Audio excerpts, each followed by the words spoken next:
friends, we had a great time in Paris and we're happy to share what we've learned during our trip. If you're planning a trip to the capital of France, here are our tips on how to use public transportation in this stunning city. Paris is one of the most visited cities in the world, which means you can expect large crowds even if you visit it in the low season as we did. The traffic can be heavy, so driving or getting around by taxi may not always be an option. Besides, public transportation is cheap and efficient, so in my opinion, it's the best way to get around Paris. Most attractions you'll see as a tourist can be reached by metro, bus and train, so that's what we'll talk about in this video. There's a full guide to Paris on our channel, make sure you check it out and hit subscribe for more traveling tips and tricks. The public transportation system in Paris has 5 zones. The main attractions like the Eiffel Tower, the Louvre or Sacre-Coeur are in zones 1 and 3, while Disneyland Paris, the Charles de Gaulle Airport and Château de Versailles are in zone 5. This is important because you'll have to buy a transportation pass that covers all the zones you plan to move around, and the price is vary based on the ticket coverage. During our vacation, we only took one ride in Zone 5, which was to Château Versailles. Since we mostly move around Zones 1-3, we preferred to buy a 5-day pass for this area and get an extra train ticket for the day trip to Versailles. This made sense for us and our plans, but if your schedule includes several rides in Zone 5, then get a pass with a bigger coverage. Now about the public transportation pass. For tourists, there are affordable tickets that include all public transportation means. For your vacation, we recommend either the Paris Visit ticket or the Navigo Weekly Pass. The Paris Visit ticket is valid for 1, 2, 3 or 5 consecutive days of your choice, and here's how much it costs. The Navigo Weekly Pass is valid for 1 week from Monday to Sunday. This pass expires on Sunday no matter when you buy it. For instance, if you buy it on a Thursday, your pass will only be valid for 4 days. Whether you choose Navigo Weekly or Paris Visit, you can buy your pass at the machines or the ticket offices in the metro stations. We prefer the machines because they all work in English, while that may not always be the case with the vendors. To find the best routes via public transportation, we used Google Maps. If you can choose between the metro or the bus, take the metro, as I found buses to be a bit unreliable in Paris. The metro comes pretty often, while the times shown on Google Maps weren't always the same as the ones at the bus stations. The metro is a great way to move around Paris as it's fast and the trains come every few minutes. With 16 lines and over 300 stations, the Paris metro system is one of the biggest in Europe, and I saw it as an enormous maze.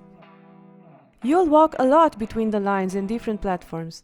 Even after you reach the metro station, you might walk for another 10 minutes until you reach your train. Please note that there are a lot of stairs and long walkways, so carrying a lot of luggage on the metro can be difficult.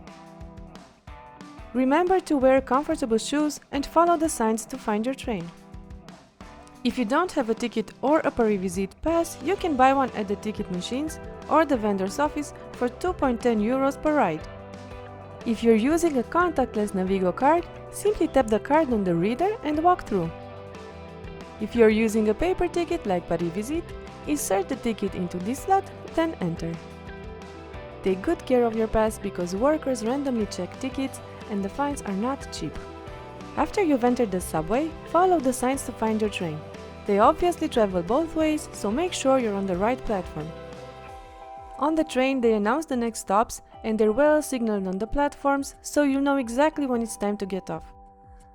Be very careful while riding the metro in Paris because it's very popular among pickpockets.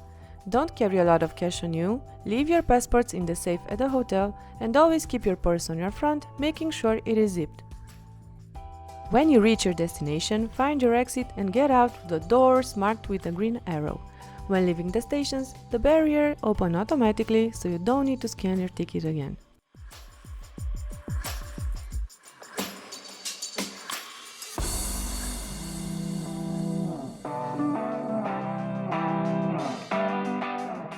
If you're far from the metro station, you can also take the bus.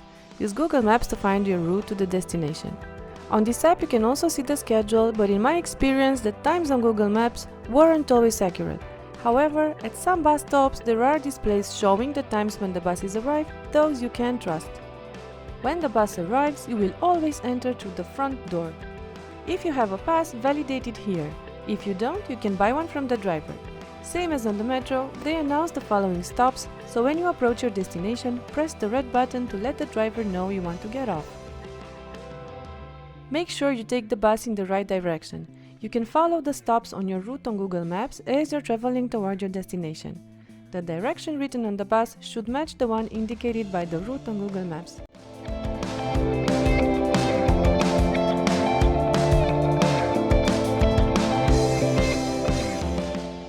Always check the distances before hopping on a bus or riding the metro. If the weather is nice, you should really consider walking between attractions. The architecture is stunning and you'll discover all kinds of unique shops, restaurants and cafes.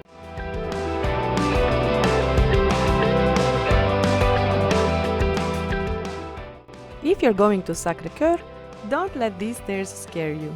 On the left of the hill there's a funicular that will take you up to the church, and the ride is included in the Paris Visit Pass. We took the funicular downhill as it was getting late and we wanted to take a walk through Montmartre while we still had some daylight. As I've mentioned at the beginning of this video, we visited the Palace of Versailles, and since we bought a pass for Zones 1-3, this train ride wasn't covered.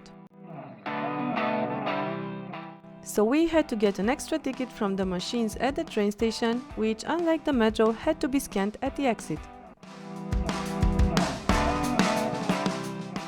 The ride was very comfortable, it lasted for about an hour and gave us time to rest our feet before exploring the wonderful Palace of Versailles.